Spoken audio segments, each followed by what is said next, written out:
Why does France have a double standard when it comes to hate speech? French President Emmanuel Macron ignited a firestorm across the Muslim world after defending the right to make caricatures of the Prophet Muhammad.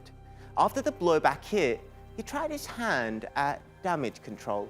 I was understood to have said that I support the humiliating caricatures made of the Prophet.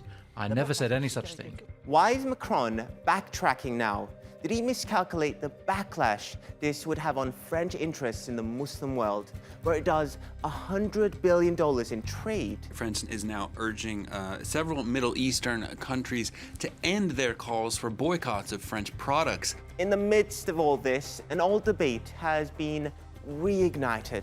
Freedom of speech. Free speech. Free speech. Free speech. Freedom of expression is enshrined in France, but like every freedom, it comes with limits. If it incites racial hatred, anti-Semitism, or justification of terrorism, they are no longer opinions or freedoms.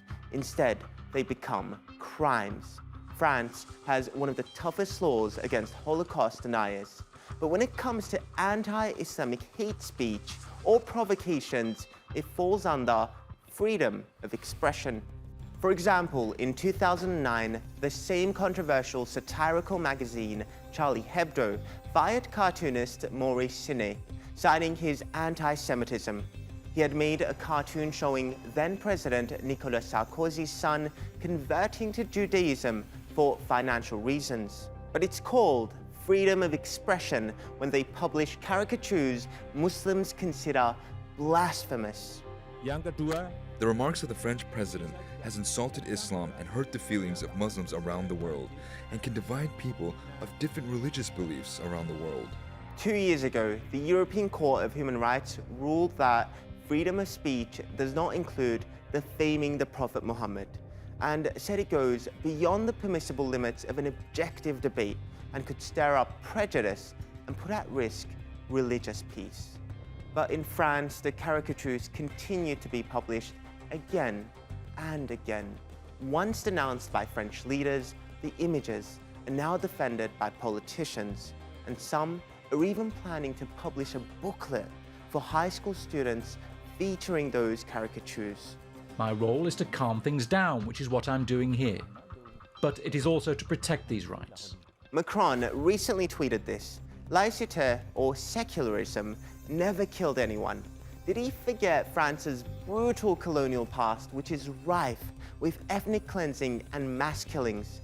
But it's not just Macron that's attempting to ensure calm in the country. Interior Minister Gérald Darmanin launched a series of raids in the wake of recent terror attacks. After the raids, he goes on radio or the media and says, "We had nothing on those people, legally speaking. We are just sending a message." So here we are in the so-called country of human rights, the Minister of Interior raiding people's homes, terrorizing children, families, ransacking homes in the name of sending a message. For years, far-right groups and parties have been on the rise all over Europe. And in France, home to the largest Muslim population in the EU, anti-Muslim attacks jumped by 54% in 2019. With the next presidential elections in 2022, Macron's likely contender could be far-right leader Marine Le Pen of the National Rally Party. Macron will be under pressure to one-up a politician made famous for her anti-Muslim sentiments. She regularly takes aim at aspects of Muslim culture, such as halal food, the veil, and the so-called bikini swimsuits. Despite Macron's attempt at damage control, France remains deeply unpopular in much of the Muslim world. And trying to whitewash anti-Muslim hate as freedom of speech, he isn't winning any admirers.